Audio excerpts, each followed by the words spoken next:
merci vraiment à la louange de vous être préparés ce matin, d'être venus. Prenez place. Le moment est venu. Le terrain est bien préparé.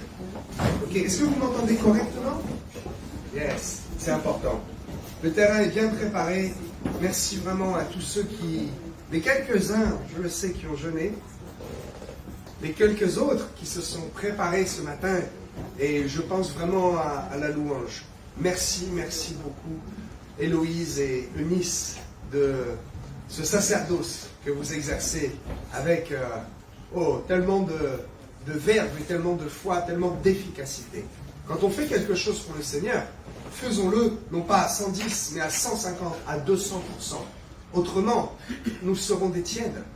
La parole ne dit-elle pas qu'il vaut mieux être froid ou bouillant? Oh, il vaut mieux être bouillant que tiède. Soyons des chrétiens bouillants. Amen. Ne faisons pas comme le monde. Et, oh Seigneur, nous étions en évangélisation hier. Et combien de réponses encore j'ai eues quand je pose la question, mais croyez-vous en Dieu? Ah oui. Oh, tout le monde croit en Dieu. Effectivement, il y a peu de gens qui disent, oh, le Big Bang, mon ami, le Big Bang, l'évolution. Mais avant le Big Bang, avant l'évolution, il y a un mot, la théorie. Cela reste une théorie. Et alors, on me dit, oui, j'ai été baptisé étant enfant, je crois en Dieu. Mais vas-tu à l'église, fais-tu quelque chose pour toi? Ah non, pourquoi? Ah mon ami, si tu crois en Dieu, fais quelque chose pour ton Dieu. Si tu crois que tu dois aller à Paris, ne prends pas le train direction Le Havre. Va à Paris, monte dans le bon train. Sois franc avec toi-même. Va jusqu'au bout des choses. Alors ce matin, j'ai préparé quelque chose. J'ai préparé quelque chose qui va forcément avec l'environnement. Un grand pasteur disait, moi j'aime prêcher avec la parole d'un côté et le journal de l'autre. La Bible est tellement d'actualité. La Bible n'est pas un vieux livre. La Bible n'est pas, un livre qui est réservé aux pasteurs, aux hommes de foi. Non, la Bible est pour toi, mon ami. La Bible est pour toi et pour toi. La Bible est même pour les enfants. Je vous le garantis, il y a tellement d'histoires passionnantes dans la Bible. Je le dis, je le redis, un jour, je serai béni. L'Église sera tellement bénie que quand vous allumerez Netflix, la première série que vous verrez, ce sera The Bible. Yes. Mais véridique, chaque chapitre de la Bible mériterait un épisode entier de toute une série. C'est tellement passionnant. Mes amis, je souhaite que vous soyez passionnés comme moi par ce livre qui n'est pas seulement un livre, il est le livre. Alors aujourd'hui, nous sommes sur un bateau, vous l'avez constaté. Peut-être, sentez-vous un petit peu bouger. Ne soyez pas dérangés par ça. C'est bien que les choses bougent. C'est bien aussi, parfois, de se laisser verser dans le flot, dans le courant du Saint-Esprit. Alors aujourd'hui, j'aime donner des titres à mes messages, vous le savez. C'est plus percutant et ça permet de cadrer le message. Ne soyez surtout pas des auditeurs oublieux qui, lorsque vous allez sortir, à peine arriver sur le ponton, allez dire, c'était bien, oui, c'était bien. De quoi on a parlé? De la Bible, oui, certainement de la Bible. Mais quel a été le thème? Mon ami, il y a un sondage qui a été fait dans une église en Allemagne. Alors il y a quelques années, mais malheureusement les choses restent encore aujourd'hui. 58% des personnes interrogées étaient totalement incapables de donner le thème du message.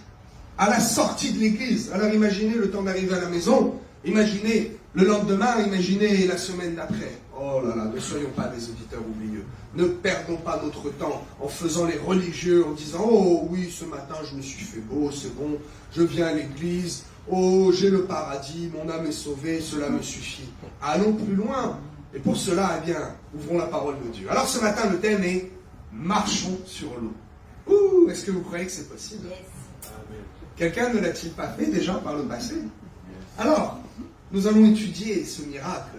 Et peut-être même pour certains sceptiques, je vais aller un peu dans leur sens.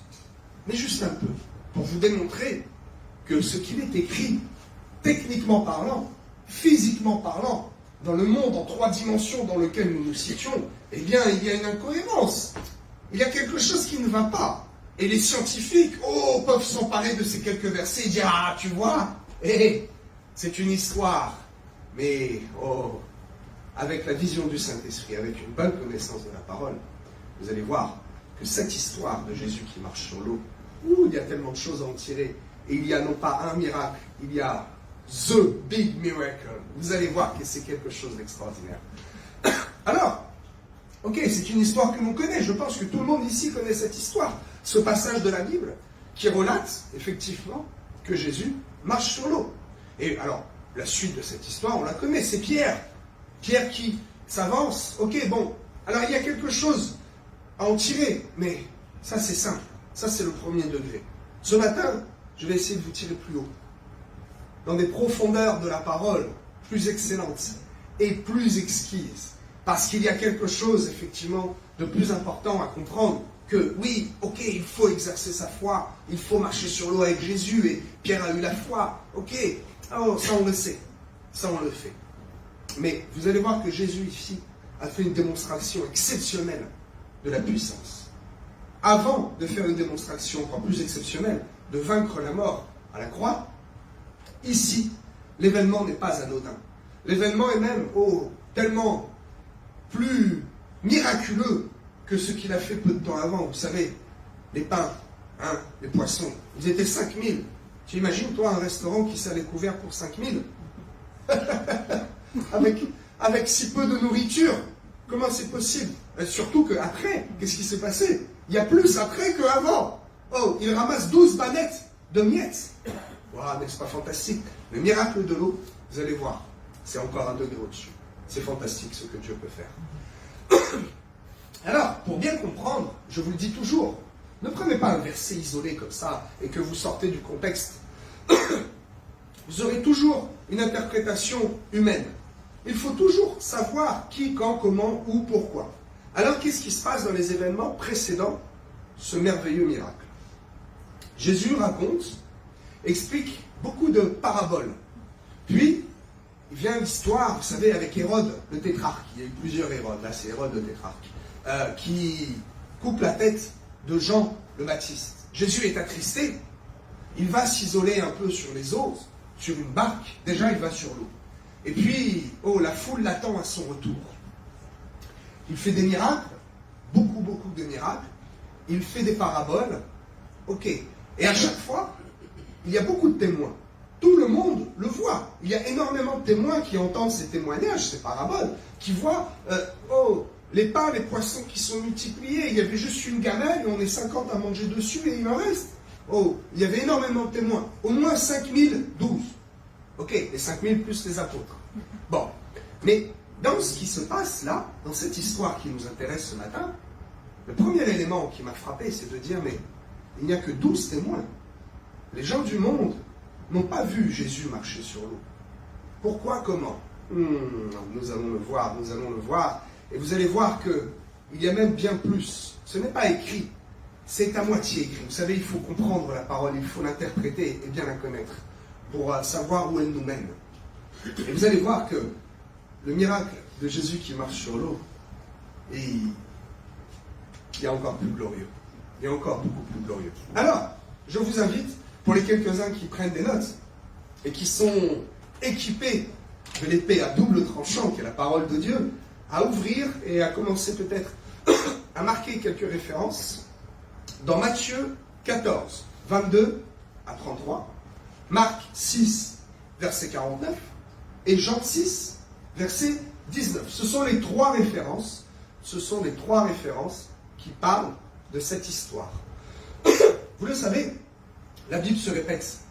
Il y a une importance énorme dans la répétition. Je l'ai prêché il y a 3 semaines, je crois, la répétition dans la Bible. Il y a quelque chose à comprendre dans la répétition. Alors, vous savez que ce que je vais vous prêcher, ce n'est pas seulement la marche par la foi. Pierre qui a un doute, il s'enfonce, Dieu dans sa bonté, Jésus lui tend la main, heureusement, parce qu'autrement, très certainement, il aurait continué de s'enfoncer, n'est-ce pas? Ça a été dit hier à Didasco. Moi, je vous invite à vous élever. Ça, c'est pour l'école du dimanche. C'est pas péjoratif ce que je vous dis. On a été trop longtemps plongé dans, non pas les profondeurs de la parole, mais dans le bassin pour enfants, dans le petit bassin. Mes amis, venez avec moi, jetons-nous dans les grandes eaux de la parole. Et le thème est vraiment choisi. Regardez où nous sommes. Au niveau où vous êtes assis, il suffit de regarder à gauche ou à droite. Vous êtes vraiment au niveau de l'eau. Vous savez, les actes prophétiques sont tellement importants. Il y a la prophétie qui est dite, qui est parlée, qui est proclamée. Mais il y a quelque chose de mystérieux dans la façon d'agir et dans les actes physiques que nous faisons sur terre. Amen. Ceci, je vous l'ai dit, nous ne sommes qu'une poignée ce matin. La semaine, dans 15 jours, nous serons plus et encore plus et encore plus. Et je rêve qu'un jour, peut-être, avec ce même micro, sur ce même bateau, mais un niveau au-dessus, je puisse prêcher à des foules qui se trouvent d'un pont à l'autre. Oh, j'y pensais tout à l'heure. Vous savez, pendant que vous chantiez, j'ai eu cette image de dire au Seigneur, y a-t-il besoin finalement de beaux instruments et des guitaristes? Tout ça, c'est sympa, c'est bien. Mais croyez-vous que quand Jésus prêchait aux 5000, il y avait des instruments, il y avait des spécialistes de la vocalise? Oh, quand le Saint-Esprit est là, tout est là. Quand le Saint-Esprit est là, tout est dit. Et le reste, c'est du superflu. Le reste, c'est pour se faire plaisir à soi-même. Ok, continuons. Je vous invite ce matin à monter avec moi dans cette grande barque que représente l'Évangile. Alors, l'étude va vraiment commencer maintenant. Je tiens à apporter une petite précision, parce que, effectivement, la parole est vaste, et quand on ne la connaît pas assez, c'est tellement facile de confondre des versets, d'inverser des versets, de ne pas bien comprendre. Alors, nous allons tourner autour de ce lac, le lac de Tibériade, qui est aussi appelé la mer de Galilée. Ok, sachez que c'est la même chose. Le lac de Tibériade et la mer de Galilée, c'est la même chose. Ok, Tibériade est également une ville, une grande ville. Alors ici, il s'agit de la traversée de Jésus, ok, qui va de Tibériade à Bethsaïda. Pas tout à fait en face. Bon, c'est un lac, effectivement, tout est en face. Mais je vais vous afficher un schéma tout à l'heure, et vous comprendrez, encore un instant, et vous comprendrez vraiment le trajet et ce qui s'est passé, et le miraculeux, qu'il y a encore plus que Jésus qui marche sur les eaux. Cela, même le monde le sait, cela nous paraît extraordinaire. Vous savez, le nombre de scientifiques qui ont essayé, qui ont dit oui, c'est possible, avec l'eau à telle température, on courant à telle vitesse, avec telle pression atmosphérique, avec toute la science que tu veux, mécaniquement, physiquement, tu marches sur l'eau, mon ami, tu coules. Voilà, c'est comme ça, c'est tout. Beaucoup ont essayé, tous ont échoué. Ok. Alors, les trois protagonistes dont il est question nous racontent l'événement de façon différente et ils nous apportent chacun des précisions différentes. Il y a une trame à cette histoire, il y a quelque chose qui est commun à cette histoire. Mais là où ça commence à être intéressant, et là où Dieu aime qu'on étudie la parole, c'est pour ça qu'il faut l'étudier, c'est que chaque livre nous apporte des précisions que d'autres ne nous apportent pas, dans Matthieu, dans Marc et dans Jean. Commençons par Matthieu, dans l'ordre. Matthieu nous parle de Pierre qui veut rejoindre Jésus en marchant sur l'eau, il met sa foi à l'épreuve, il dit même, si c'est toi, ordonne que j'aille vers toi sur les eaux. Il met sa foi en action, mais forcé de constater que le doute l'envahit, il commence à s'enfoncer dans l'eau, et Jésus le sauve à sa demande, parce que Pierre dit, sauve-moi. Mon ami, si tu vois que tu commences à défaillir, que tu commences à t'éloigner de la vie chrétienne, t'éloigner de ton église, ne te laisse pas noyer dans les eaux du monde. Demande à Dieu de t'aider. Tends la main vers Dieu. Tends juste le petit doigt. Oh, il va t'attraper avec un filet de pêche énorme d'un seul coup et il va te sortir des eaux dans lesquelles tu te situes. Donc, Matthieu n'apporte pas énormément de précision. C'est la base de l'histoire. Matthieu nous apporte, d'ailleurs c'est le seul à nous apporter ce témoignage de Pierre qui marche sur l'eau. Ok, nous avons tous compris cela déjà. Allons dans l'évangile de Marc. Marc nous parle de Jésus qui reste à terre, verset 6, chapitre 6, verset 47. Et là, là commence à se passer quelque chose de mystérieux. Marc 6, verset 47. Il est écrit, il vit. Ah, il vit. Le verbe voir. Alors, je vérifie quel est le mot en grec. Eido. Eido, percevoir avec les yeux. Mon ami, peux-tu me mettre maintenant le schéma, s'il te plaît? Jésus aperçoit avec ses yeux. Il n'y a pas de meilleure traduction parce qu'il n'y a pas de meilleur mot, tout simplement. Et vous allez voir qu'il se passe quelque chose là d'extraordinaire. Il commence à se passer quelque chose qui défie toute logique humaine. Allons dans l'évangile de Jean. L'évangile de Jean nous confirme et nous apporte cette information que oui, à ce moment-là, il fait bien nuit et qu'ils sont au milieu du lac, avec même une précision de distance. Il est écrit, il rame environ 25 ou 30 stades. Cette précision se trouve uniquement dans le livre de Jean. Et vous allez voir pourquoi, parce que Jean a une façon d'écrire qui est très particulière. Je vous expliquerai après. 25 ou 30 stades. Wikipédia, la culture, qu'est-ce qu'un stade, la dimension 185 mètres. Ok, prenons la distance minimum. 25 fois 185, c'est un cours de maths, mais il fallait bien le faire. 4 km 6, environ 5 km. Au minimum, quelqu'un qui marche vite, Jésus marcha sur les eaux, okay. Quelqu'un qui marche vite, c'est 45 minutes de marche dans la nuit. Ok. Étudions rapidement ce petit schéma. Tibériade, Capernaum, 9,9 km. 10 km. Peut-être j'ai mal placé mon trait.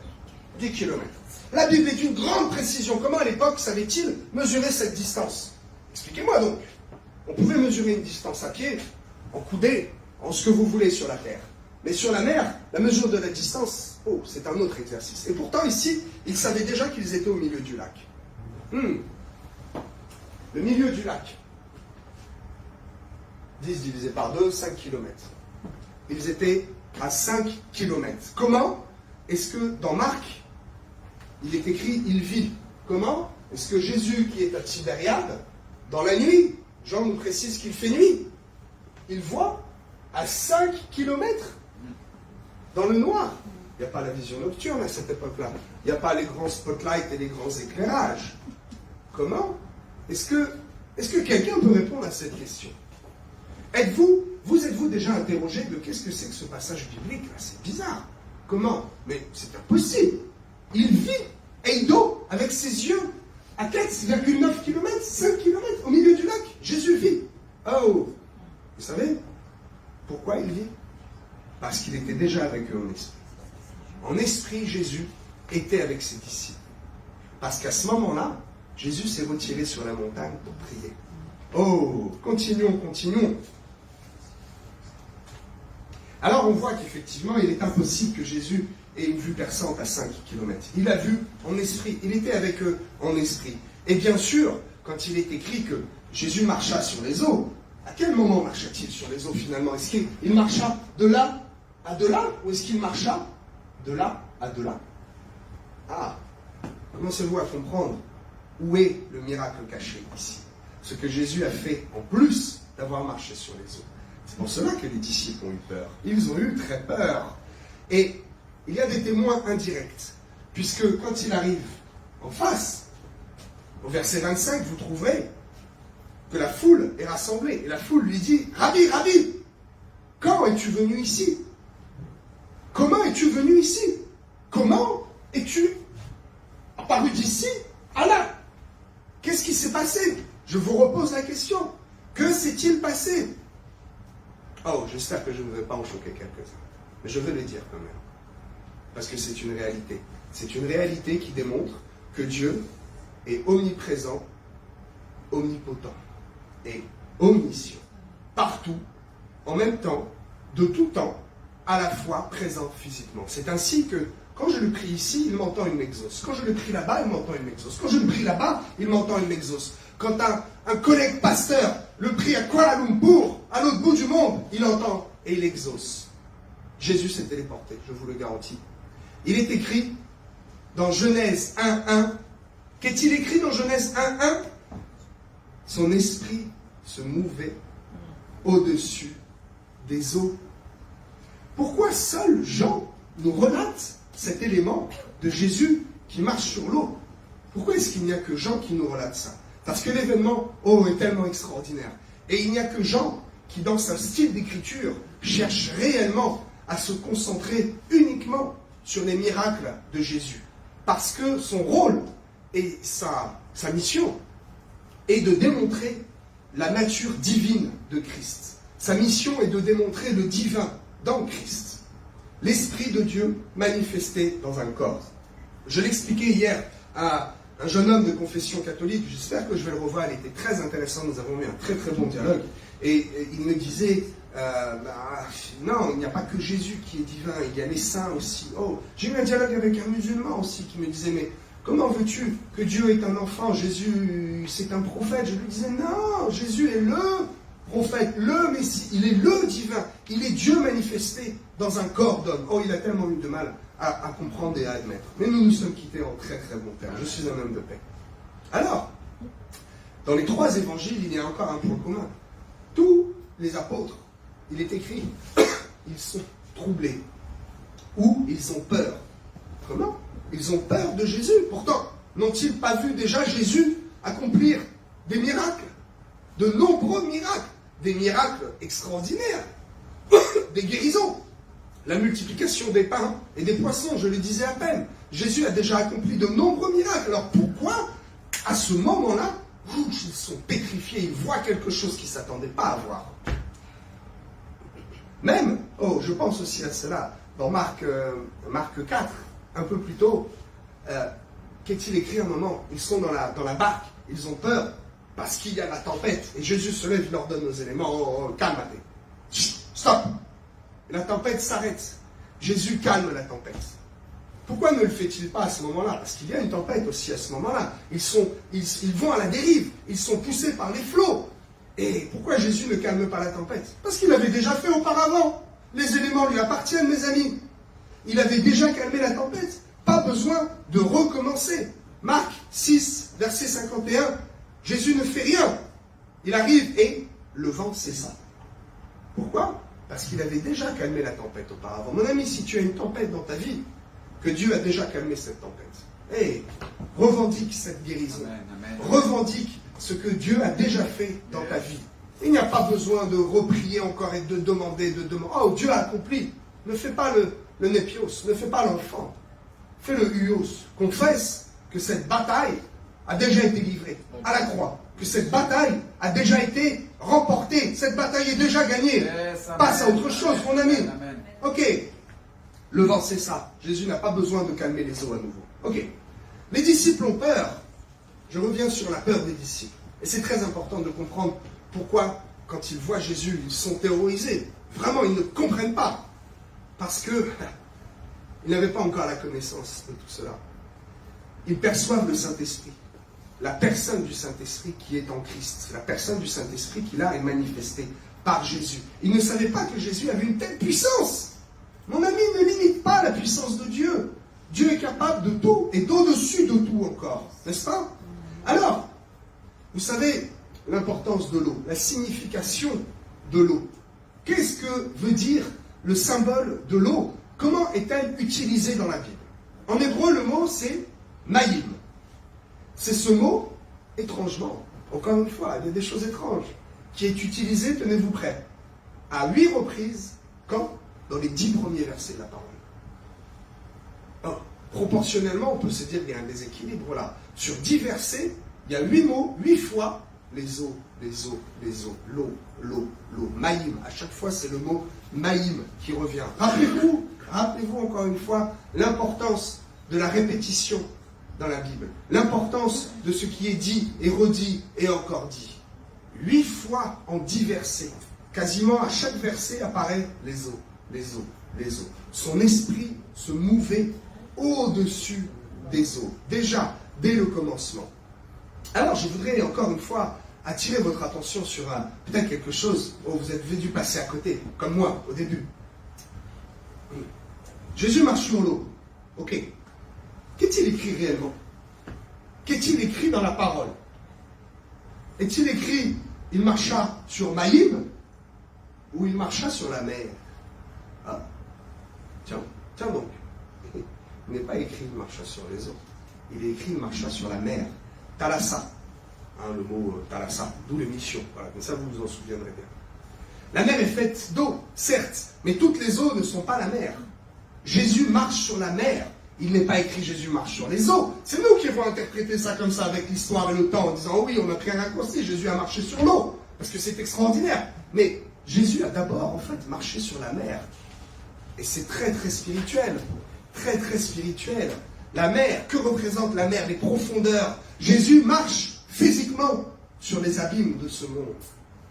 Sur les profondeurs spirituelles, Jésus nous montre physiquement et prophétiquement que déjà, il est au-dessus des abîmes. Il est au-dessus des eaux. Il domine les eaux et il les marche dessus. Genèse 1:1, son esprit se mouvait au-dessus des eaux. Oh mon ami. L'eau, c'est l'élément qui représente la parole. Je parle de l'eau Maïm et non pas la mer, Talassa. L'eau, ça représente la parole de Dieu. Et ainsi, en marchant sur l'eau, que fait-il? Il démontre qu'il est lui-même la parole, mon ami. Si Pierre s'est enfoncé, ce n'est pas seulement par un manque de foi, ou plutôt un niveau de foi insuffisant. Pierre ne manquait pas de foi, mais il n'y en avait pas assez. Et il fallait que Jésus démontre que oui, c'est lui qui vient nous sauver. Ok, petite parenthèse, tout simplement. Mais en fait, si Pierre ne peut pas marcher sur l'eau, c'est parce qu'il n'est pas la parole. Il n'y a que Jésus qui est la parole. Jésus, écoutez bien cela. Oh, Jésus est lui-même l'eau. Il est l'eau de la parole. Et donc, de l'eau sur de l'eau. Alors, physiquement, ça ne peut pas couler. Vous êtes d'accord avec moi? Ici, Jésus démontre sa nature divine. Il démontre qu'il est la parole. Que lui-même est l'eau. Qu'il domine ces éléments-là. Il le fait au milieu du lac. Vous l'avez vu tout à l'heure. Pourquoi? Parce que seuls les disciples peuvent le voir. Pourquoi? Parce que Jésus ne voulait pas encore révéler sa nature divine au monde. Autrement, où serait la foi? Si quelqu'un avait vu effectivement Jésus pratiquer un tel miracle, alors là on dit, oh mais c'est Dieu sur terre, donc il n'y a plus la foi, on n'a plus le choix. Je vois, donc je crois. Je n'ai pas besoin de croire, je suis sur un bateau. Je le sens, ça bouge, je le vois. Mais tu n'as pas besoin de me dire, crois-tu que tu es sur un bateau? Ah oui, je suis sur un bateau, je le vois, voyons. Oh, Jésus a fait ce miracle à l'abri des regards. Il voulait démontrer seulement à ses disciples qu'il était réellement la puissance, qu'il est l'élément, qu'il est l'eau, il est lui-même l'eau. Son esprit se mouvait au-dessus des eaux. Il est la parole, et la parole est l'eau. Comprenez-vous que tout est lié. Son esprit se mouvait au-dessus des eaux. Le mot « mouver » a encore une meilleure traduction. Voulez-vous connaître cette traduction en hébreu du mot « épiphéron » ? Appliqué. Oh, son esprit était appliqué au-dessus des eaux. N'est-ce pas merveilleux? Il est la parole est l'eau. Je vous le dis, je vous le redis, tout est lié, tout est en commun. Alors, dans l'Ancien Testament, si l'on regarde la signification des grandes eaux, ce sont toujours le signe de la colère, le signe de la manifestation de la main de Dieu qui vient faire quelque chose sur l'homme. Regardez le déluge, regardez l'eau qui sort de la roche dans le désert. Il y a une puissance de Dieu là. Moïse qui vient, et qui sépare les eaux pour permettre au peuple de passer à sec. Mais dans la nouvelle alliance, avec la venue de Christ, l'eau devient à chaque fois une bénédiction. Elle est toujours un signe de la présence de Dieu. Voici quelques versets qui pourront vous le démontrer. Jean 4, verset 13. Jésus lui répondit, « Quiconque boit de cette eau aura encore soif. Mais quiconque boit l'eau du rocher, ok, on connaît tout ça. Celui qui croit en moi, des fleuves d'eau vive couleront de son sein. Mais celui qui boira de l'eau que je lui donnerai n'aura jamais soif. Et l'eau que je lui donnerai deviendra en lui une source d'eau qui jaillira jusque dans la vie éternelle. » Amen. Comprenez-vous, je vous invite à prendre ces deux références de Genèse 1.1 et de Jean 1.1 et de les mettre en relation. Au commencement était la parole, et la parole était Dieu. Dieu se mouvait au-dessus des eaux. Il faisait déjà partie de l'eau. L'élément de l'eau, oh, c'est Dieu, tout lui appartient. Et donc, effectivement, quand Jésus marche sur les eaux, et il n'y a pas vraiment un miracle extraordinaire qui est fait là. Ça, c'est ce que nous en retenons. C'est ce qui nous choque. Mais quand nous allons voir dans la parole, il y a quelque chose d'extraordinaire. Il y a quelque chose d'extraordinaire à comprendre. Ok, c'est dans le livre de Jean. Vous allez relire, vous pourrez relire qu'à un moment, il n'y a que Jean qui le dit. Ils n'ont pas navigué pour aller, peux-tu me remettre le schéma? C'est ça qu'il y a d'important à comprendre. Et c'est ça le mystère et le niveau profond de ces versets. C'est que Jésus s'est déplacé de là à là mystérieusement. Il n'a pas marché pendant 50 minutes. Il s'est déplacé. Il a montré la puissance ici, à ses disciples. Il n'a pas l'eau, les eaux se sont calmées directement. Il a saisi la main de Pierre pour démontrer qu'en sa présence, nous aussi, nous pouvons nous emparer des miracles. Yes. Ok. Et alors, là, je vais scotcher tout le monde parce qu'il a fallu que je le relise plusieurs fois. Oh, vous le trouverez dans Jean. Qu'est-ce qui s'est passé de là à là? Ils n'ont pas ramé. Ils n'ont pas été poussés par le vent. Il est écrit, ils abordèrent. Ils abordèrent. Tout simplement. Aucun récit relate ce qui s'est passé du milieu du lac jusqu'à Capernaum. Quand Jésus arrive dans la barque, ils sont là, ils sont en galère. Ah, clairement, ils vont nous faire naufrage. Même ils sont pleins de doutes, ils ont peur. Jésus arrive. Il ne dit rien, sa présence calme la tempête. Et oui, c'est lui l'eau, c'est l'élément. Il marche sur l'eau. Tout va bien, normal. Il sort Pierre de l'eau. Et qu'est-ce qu'il y a? Quand tu crois en Dieu, Dieu vient te prendre et il te sort des abîmes, il te sort de la mer, de Thalassa, il te sort des profondeurs de ce monde pour t'amener à marcher avec lui sur l'eau. L'eau de la parole. Son esprit se mouvait au-dessus des eaux. Relisez, vous allez être impacté avec ce message. Relisez Jean 1:1, Genèse 1:1. Et qu'est-ce qui se passe? La cerise sur le gâteau, du milieu du lac, 5 km, il arrive à Capernaum. Il y a aussi, le temps passe et on pourrait étudier ça pendant des heures, mais voyez aussi les détails, toujours dans Jean, il est écrit à la 4e veille de la nuit. La 4e veille de la nuit, c'est entre 3h et 6h du matin. Et quand ils arrivent, on comprend qu'il fait déjà jour, puisqu'il y a déjà des gens qui les attendent, et qui disent « Rabbi, Rabbi, comment es-tu arrivé jusqu'ici » Comprenez-vous le miracle, au-dessus du miracle de la marche sur les eaux, le miracle de la présence d'un Dieu omniscient, omnipotent et omniprésent. Qu'a-t-il fait encore avec l'eau? Et vous allez comprendre maintenant que tous les miracles qu'il a fait avec l'eau, sont tellement easy pour lui. Il a changé l'eau en vin, il calma les eaux. Qu'a-t-il fait avec cet homme qui était aveugle? Et l'apôtre a une révélation qui m'a impacté moi aussi. Cet homme n'était pas aveugle. Cet homme était aveugle de naissance. Il n'avait pas d'orbite. Il n'avait rien dans les orbites. C'est pour cela que Jésus, là, a fait quelque chose. Il a craché dans de l'argile. Il a mis de l'eau. Il a mêlé de l'eau de son corps à l'argile afin de produire le miraculeux. De créer carrément. C'est au-dessus du miracle. Là, il a créé quelque chose. Voyez-vous la bonté de Dieu. L'eau qui s'agite encore, je pense, dans cette piscine de Bethesda. Qu'est-ce que c'est que l'eau qui s'agite? C'est le Saint-Esprit qui descend, qui est là, et qui se move dans l'eau, qui bouge. L'Esprit se mouvait au-dessus des eaux. Comment est fait notre corps? Notre corps n'est-il pas fait au minimum de 65% d'eau? C'est mystérieux ça, et pourtant on tient debout. Ne sommes-nous pas faits à son image? Vous relirez Genèse 1:27. Dès la Genèse, chapitre 27, verset 27, quelques versets seulement après que dans la parole, les 8 fois apparaissent. Il y a un ordre, la Genèse, relisez le verset 1 de la Genèse dans son entièreté, après avoir entendu, verset 2, oui, le chapitre 1, pardon, relisez le chapitre 1 en entier de la Genèse, et après avoir entendu ce message, vous allez avoir des choses que vous allez comprendre, fantastiques pour votre vie spirituelle. Mes amis, continuons à marcher par la foi. Croyons que Dieu est au milieu de nous, qu'il est là. Il est ici, il est là, il est là-bas. Regardez, nous sommes entourés d'eau. Et moi, je me sens tellement bien dans ce lieu. Parce que cette eau représente spirituellement, effectivement, l'eau de la parole, l'eau du Saint-Esprit. La présence de Dieu est au milieu de nous et elle est en nous. Nous sommes faits à 65% d'eau. Nous sommes à son image. Continuons d'exercer notre foi, mes amis. Continuons de marcher sur l'eau. Devenez des disciples afin d'être à ses côtés et de le servir.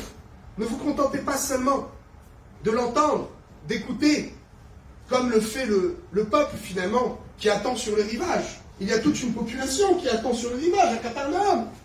Ah, c'est bien, mais que font-ils? Ils l'attendent. Mes amis, montez dans la barque, faites partie des 12. Montez dans la barque avec Jésus. Vivez cette téléportation. Vivez cette marche sur l'eau. Vivez dans le miraculeux, mes amis. Je vous invite à quitter le rivage et à monter dans la barque. Montez avec Jésus dans cette merveilleuse barque de l'Évangile. Amen. Soyez bénis. Amen. Amen.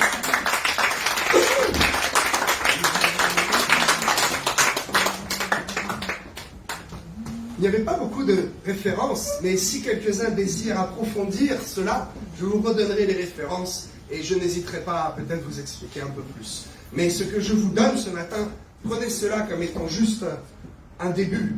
Si pour certains ça a été très complet, oh, eh bien soyez bénis, relisez, regardez à nouveau cette vidéo, approfondissez le message. Et si d'autres veulent aller plus loin, je vous redonne les versets et je peux vous l'expliquer. Mais si vous ouvrez la parole, que vous entrez en méditation, vous commencez à parler en langue, vous commencez à prier avec votre cœur, pas avec votre intelligence, avec votre cœur. Arrêtez de demander, proclamez, Amen. Vivez dans le prophétique, faites des actes prophétiques et vous verrez que peut-être même, vous allez avoir le privilège d'avoir des révélations que moi-même, je n'ai pas eues. Je vous le souhaite, réellement, réellement, réellement. Continuez à lire la parole, continuez à être fidèle à votre Église. Ne lâchez pas la main de Dieu, ne lâchez pas votre barque. Nous sommes tous dans cette barque de l'Évangile. Et le mot, encore une fois, est bien choisi. Vous voyez, nous sommes physiquement dans cette barque. Et je ne vais pas aller plus loin, voilà, vous l'avez compris, je ne vais pas insister sur l'acte prophétique que nous avons tous fait ce matin en venant dans cette même barque de l'Évangile.